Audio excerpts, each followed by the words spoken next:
Graças a Deus nós estamos aqui hoje, sejam todos bem-vindos, amém? Vamos sentar, nós vamos ouvir a palavra nesse momento, uma mensagem que o Senhor tem para nós, e logo depois o Bispo Melo vai trazer uma palavra também. Nós vamos agora falar sobre uma coisa muito interessante, um fato muito interessante. Quem aqui já percebeu que muitas vezes a pessoa, para se sentir mais perto de Deus, geralmente, as pessoas procuram se sentir tristes, Já viram isso?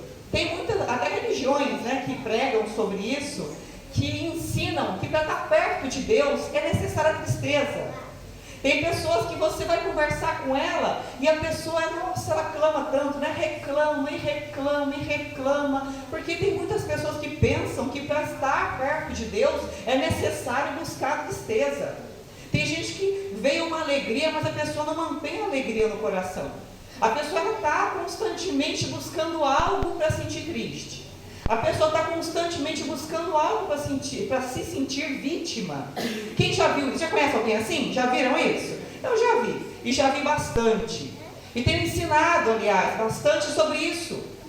Eu já falei com vocês aqui, algumas vezes na pregação, que a felicidade, a nossa felicidade, ela não pode de forma nenhuma, a felicidade da pessoa que crê em Deus, não pode de forma nenhuma depender do nosso exterior.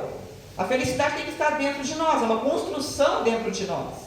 E o que acontece no nosso exterior, às vezes com a família, às vezes no emprego, às vezes com um bem material, nos traz sim alguma tristeza, porque nós somos seres humanos, Aí a gente às vezes se sente triste, sim. Aí você fica chateado e fala, poxa, aconteceu tal coisa e eu não queria que isso acontecesse. Oh meu Deus, por que isso aconteceu? Então é normal, muitas vezes, a gente sentir tristeza. Mas o que não é normal é a pessoa gostar de estar naquele estado e preservar a tristeza dentro dela. E aí, eu estava meditando numa palavra, num livro da Bíblia, do Antigo Testamento, chamado Neemias. Quem aqui já leu o livro de Neemias? Vocês conhecem? Alguém conhece o livro de Neemias? Algumas pessoas conhecem. Então, Neemias, ele era copeiro do rei. Naquela época, o povo de Deus, o povo judeu, eles constantemente pecavam contra Deus. E o Deus, sempre misericordioso, ele perdoava o povo. Mas o povo de Deus, os israelitas, constantemente voltavam-se para outros caminhos e deixavam o caminho de Deus. E sempre havia profetas avisando para eles, olha, se volta para o caminho de Deus, olha, a misericórdia de Deus vai acabar se retirando de vocês, olha, o povo inimigo está vindo sobre vocês. E o povo se arrependia, o povo sofria o dano ali da falta de fé, sofria o dano de ir após outros deuses, e aí eles voltavam, pediam perdão e Deus perdoava. Até que chegou uma vez que o pecado do povo foi tão grande, eles foram se corrompendo e deixando Deus de lado, e deixando Deus vivo, e se esqueceram de todas as maravilhas que Deus fez por eles no deserto, a abertura do Mar Vermelho, o envio do maná, tudo que Deus tinha feito, o povo se esqueceu. O povo simplesmente deixou de lado e foram adorar outros deuses. Era atrás de bezerro de ouro, era atrás de estátuas de bronze, e seja o que fosse. O que aconteceu? Os inimigos invadiram Jerusalém e as terras do povo de Deus e levaram todo o povo cativo. Agora eles eram todos escravos, numa terra estranha. Agora eles tinham motivo para ficar tristes, Eles pecaram e foram levados cativos. E o tempo foi passando, e outras pessoas nasceram daquele povo de Deus. Algumas pessoas nasceram já no cativeiro e já nasceram como escravos. Nunca sequer provaram a chance de ser livres. E isso aconteceu com Neemias. Neemias era escravo ali na fortaleza de Suzã, na terra do rei Artaxerxes, inimigo do povo de Deus, que tinha o povo de Deus como escravo. Então Neemias servia, trabalhava para o rei como copeiro. E aqui em Neemias capítulo 1, quem quiser abrir, para a gente ler, ele diz assim, capítulo 1, versículo 4, de Neemias, quem quiser achar. E sucedeu que, ouvindo eu essas palavras, assentei-me e chorei, e lamentei por alguns dias, e estive jejuando e orando perante o Deus dos céus. E disse, Senhor Deus dos céus, Deus grande e temido, que guarda a aliança e a benignidade para com aqueles que o amam e guardam os seus mandamentos. Então, Neemias, ele ouviu que notícia? Ele ouviu que o povo de Deus, que tantos anos estava cativo, alguns tiveram liberdade, né? O rei libertou eles para que voltassem para Jerusalém. E alguns remanescentes haviam permanecido lá, bem poucos mesmo. E aí ele ouviu que notícia? Que a cidade de Jerusalém, a grande cidade do Deus vivo, do Deus que ele ouvia falar desde criança, aquela cidade estava destruída. E todo o povo que servia a Deus, que voltou para aquela cidade, viviam como mendigos, assolados, destruídos. E quando ele ouviu isso, ele se assentou e chorou.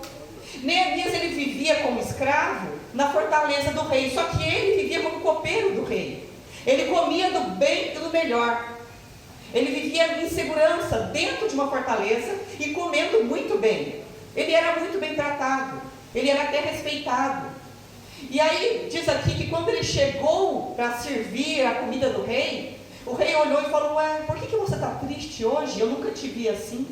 Então a gente entende que Neemias, apesar de estar trabalhando ali e não ter a liberdade de um homem livre, ele vivia, trabalhava, né, com felicidade no rosto, ele trabalhava, vivia bem, uma vida tranquila ali. E essa foi a primeira vez que o rei viu Neemias triste. Então, o que a gente pode ver aqui? Que Neemias, ele fez uma escolha: se preocupar com o povo de Deus, se preocupar com a fé, se preocupar com a vida em Deus, ou continuar vivendo ali na segurança com o rei, no meio daqueles deuses falsos, comendo do bom e do melhor. Ele teve que fazer uma escolha. E aí, antes de fazer essa escolha, ele disse aqui, como eu já li: eu me assentei e lamentei por alguns dias, e estive jejuando e orando, e depois eu fui diante do Deus dos céus. Então é isso que eu estava falando para vocês também, sobre manter a tristeza. Aqui a gente vê que Neemias, ele trabalhava feliz diante do rei, tanto até que o primeiro dia, a única vez que ele pareceu triste, o rei percebeu, porque não era hábito dele permanecer triste. Apesar de ser escravo, ele permanecia feliz porque ele servia a Deus. Ele servia a Deus. E aqui diz que ele esteve alguns dias lamentando e chorando, e logo depois ele fez o quê? Ele foi buscar uma direção de Deus. Amém? Amém. Ele não permaneceu a semana, um mês, um ano, 10 anos, 20 anos, triste ali, chorando, resmungando, lamentando. Ele esteve triste, lamentando durante alguns dias, como eu acabei de ler, porque ele é um ser humano, todos nós somos, né? A gente às vezes se entristece, fica alguns dias triste, mas o normal, o correto de quem crê em Deus é fazer o quê? Se levantar e buscar uma direção de Deus. E aí ele se levantou e foi diante de Deus orar. Primeira coisa que ele fez, falou com Deus. Colocou diante de Deus e falou: meu Deus, o Senhor sabe o que eu estou sentindo no coração. O Senhor sabe o que está acontecendo lá. O Senhor sabe o que aconteceu com o teu povo, naquela cidade santa, que eu aprendi a amar desde criança, com a fé em Deus. E ele fez a escolha, né, de buscar aquela parte mais difícil, que era buscar o bem do povo dele, do povo de Deus. Mas mesmo assim ele não ficou lamentando dias e anos. Amém? Como que nós queremos a vitória, se muitas vezes, né, a pessoa que crê em Deus, que diz que crê em Deus, está ali lamentando? Você vai chegar na pessoa: nossa, que bênção, você conseguiu um emprego bom, né? Você conseguiu um emprego novo. Ah, mas assim, quem trabalha lá comigo é muito chato, e o chefe é muito chato, e nossa, eu tenho que acordar 5 horas da manhã para pegar um ônibus. Então a pessoa, ela recebeu uma bênção, mas o que ela faz? Procura um motivo para reclamar. Aí você chega diante da pessoa e fala: nossa, que bom, eu vi lá que você postou, você comprou um carro novo, que ótimo, que bom. Ah, mas o carro é muito ruim porque ele faz barulho, porque eu queria era igual do meu vizinho, porque eu queria era outro. Não era esse que eu queria. A pessoa continua buscando motivo para reclamar. Como que a pessoa vai permanecer em bênção desse jeito? A reclamação é de Deus? Não, não é de Deus, né? Se a gente procurar aqui na Bíblia toda, você não vai ver um momento em que Deus fala assim: olha, eu quero que você fique na miséria, olha, o plano que eu tenho para a sua vida é que você se dê mal. Não tem isso na palavra. A palavra de Deus é a vontade dele para nós, é o testamento dele para nós. É ler, entender e tomar posse. Como que toma posse? É vivendo de acordo com a palavra. E de acordo com a palavra, a gente não tem que ficar procurando motivo para reclamar. Tem uma coisa que está ruim, aconteceu e você não está satisfeito. Então você vai orar diante de Deus, buscar uma direção. Mas vai buscar também enxergar o que Deus tem feito na sua vida e já tem te trazido até aqui. Como Ele tem te guiado, como Ele tem te mantido. É necessário nós abrirmos os olhos e, se necessário for, até anota para você não esquecer. Hoje Deus fez uma coisa boa, foi isso. Hoje aconteceu tal coisa boa na minha vida. Porque as coisas ruins não precisa anotar, né? A gente lembra toda hora. Então anota as coisas boas e dê graças a Ele. Senhor, aconteceu tal coisa que não me agradou, mas eu peço direção ao Senhor. Mas também tem essas coisas boas que o Senhor tem feito por mim, e eu chamo à existência mais coisas boas que o Senhor tem feito por mim. Mantendo assim, a gente mantém o quê? A gente constrói o que dentro da gente? Um motivo para ter felicidade, um motivo para confiar em Deus, um motivo para sustentar essa felicidade, porque é essa felicidade diante de Deus, essa fé, que vai nos manter diante dEle, no caminho, caminhando, e alcança uma vitória aqui, outra vitória ali. E isso quer dizer que as lutas cessam? As lutas param? Não, elas não param, elas continuam, e a gente continua também, e a gente luta e vence. E tem outra dificuldade, a gente luta e vence. Mas se nós formos uma pessoa que está ali buscando para reclamar o tempo todo, você não vai ter força. A Bíblia diz assim, se na angústia você vai reclamar, né? Então a sua força vai ser pequena, a sua força vai ser pequena, né? Se você te mostra frouxo no dia da angústia, a sua força vai ser pequena. Se você se mostra assim, desanimado, triste, no dia da angústia, a sua força vai ser pequena. Quando a gente se mostra assim, a força da gente cai, né? A força vai lá embaixo. E aí você pensa, nossa, coitado de mim. Ai, eu não tenho força, coitado de mim. Por que eu não mereço isso, meu Deus? Por que isso está acontecendo? E a pessoa vai se enxergando como vítima. E vai se enxergando como vítima. Ela vê uma pessoa vitoriosa e fica olhando e falando, coitado de mim. Coitado de mim. E chamando cada vez mais coisas ruins. Quando tem uma porta aberta, a pessoa tende sempre a olhar e procurar o que está de ruim ali. Existe uma coisa boa? Existe, mas vou procurar o que está ruim aqui. Peraí, tem que procurar o que está ruim. Não vou falar o que está bom, não posso falar o que está bom. Tem que falar o que está ruim. Então a gente tem que cortar esse hábito, né? Infelizmente, a maioria das pessoas tem esse hábito. Tem o hábito de sempre esperar uma coisa ruim. E não podemos ser assim. Aqui no exemplo de Neemias, a gente vê que apesar de ser escravo numa terra estranha, ele trabalhava com felicidade diante do rei, né? Trabalhava sempre satisfeito. E quando ele se mostrou triste a primeira vez, na única vez, o rei até percebeu, falou, mas você não é assim. E por ser uma pessoa fiel a Deus, temente a Deus, por ser uma pessoa que escolhia ter a felicidade dentro dele, né? O que guiava a fé e a felicidade dele não era o exterior, mas era o que ele tinha com Deus. Apesar de ele estar numa fortaleza, apesar de ele não ter falta naquele momento, ele não tinha liberdade também. E aí o povo dele estava cativo, aliás, o povo dele estava em grande tristeza e miséria lá em Jerusalém. E aí ele pensou, eu vou lutar pelo meu povo.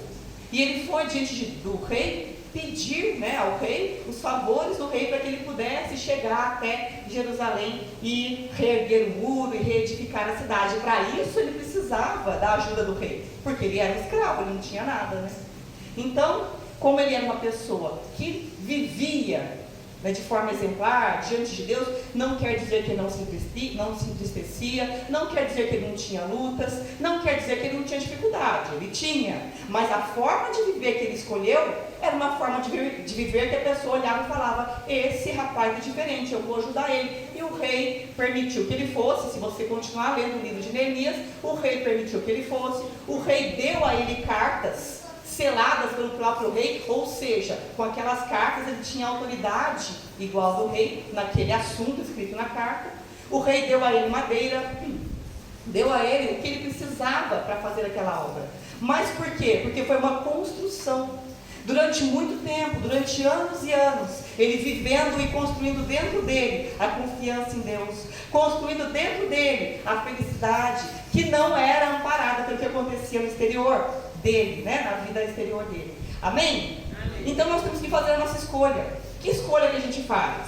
Ficar no comodismo muitas vezes, de ficar reclamando, né? Porque a reclamação muitas vezes traz o comodismo, não traz? Muitas vezes é mais fácil reclamar, muito mais fácil reclamar e falar mal dos outros, e olhar para a sogra e falar mal, né? E olhar para a sua irmã e falar mal, e olhar para o seu tio e falar mal, e olhar para o seu vizinho e falar mal, colega de trabalho e chefe. É mais fácil, é cômodo, é mais aceito pelas pessoas. Aí está o grupinho ali, te aceita melhor quando você começa a falar mal, porque o grupinho também está falando mal. Mas quando a gente faz a escolha de ser diferente e buscar algo para louvar a Deus, e buscar algo para agradecer a Deus, você está ao mesmo tempo construindo felicidade, construindo maturidade com Deus e chamando para a sua própria vida coisas melhores e maiores. Quando você precisar, o seu chefe, por exemplo, que sempre vê você ali diferente, é claro, vive em sociedade, conversa com todo mundo, lógico, né? Não vai viver igual um caramujo dentro da casca, numa rolha, claro que não. Está vivendo na sociedade, mas tem bom senso. Uma pessoa que não sai falando mal, que não sai reclamando, uma pessoa que tem bom senso, trabalha de bom grado. Não é aquele emprego que você quer permanecer, mas trabalha de bom grado e faz daquele emprego um caminho para chegar a outro, né? Então, quando você precisa de algo, o seu chefe, seu superior olha e fala, não, essa pessoa aqui, esse funcionário, eu conheço. Esse funcionário, ele não é assim triste, desanimado. Ou então esse funcionário está pedindo algo e é uma coisa séria, porque eu conheço essa pessoa já de um tempo. Então, a pessoa, né, séria com Deus, já construiu uma caminhada. É uma pessoa que se diverte, é uma pessoa que vive em sociedade, mas tem bom senso para não sair vivendo naquele comodismo de falar mal de todo mundo, de reclamar de tudo, para ser aceito naquele meio. Muitas vezes, quando a gente escolhe servir a Deus, quando a gente escolhe ser otimista, quando a gente escolhe ter fé, muitas vezes tem pessoas que vão querer se afastar. Porque a pessoa fala assim, ah, mas agora você ficou nariz para cima, está se achando melhor, e não é nada disso. A pessoa simplesmente escolheu crer em Deus. Amém? Já trabalhei em lugar assim? Eu já trabalhei em lugar assim, que a gente não podia falar nada, que sempre tinha alguém para reclamar.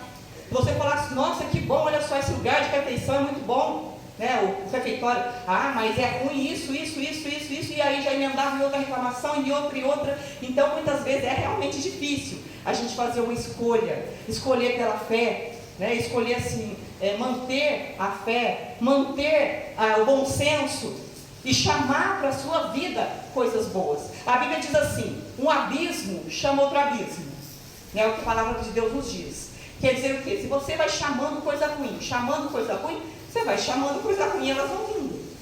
Amém? Amém. Mas as nossas palavras, elas produzem ou vida ou morte.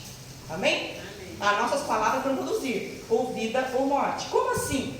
Você vai declarando para outra pessoa, pega uma criança e vai sempre falando para ela, nossa menino, você não faz nada direito, nossa menino, você não sabe, nossa menino, você não consegue, nem tenta que você não consegue. Como cresce uma criança dessa? Como cresce uma criança dessa? Segura ou insegura? Insegura, né? Muitas pessoas adultas crescem, né? E falam, olha, quando eu era criança eu ouvi tanta coisa negativa que foi difícil para mim, né? Depois de adulto acreditar que eu era capaz. Muita gente fala isso depois de adulto. Então as nossas palavras produzem morte ou vida. Você olha para o seu filho, está aprendendo alguma coisa, fala, não, você vai em frente, você consegue. Ah, tá difícil? É difícil mesmo, mas você consegue. Olha, você é inteligente, você consegue. Não é fazer a criança pensar que ela é melhor que todo mundo, não é isso. E nem a gente pensar isso. Mas é entender que nós temos capacidade. Assim como o outro tem capacidade, nós também temos. Assim como a outra pessoa teve capacidade de aprender, o seu filho também tem. Então você vai incentivando e falando, ou falando para si mesmo. Não, eu posso conseguir.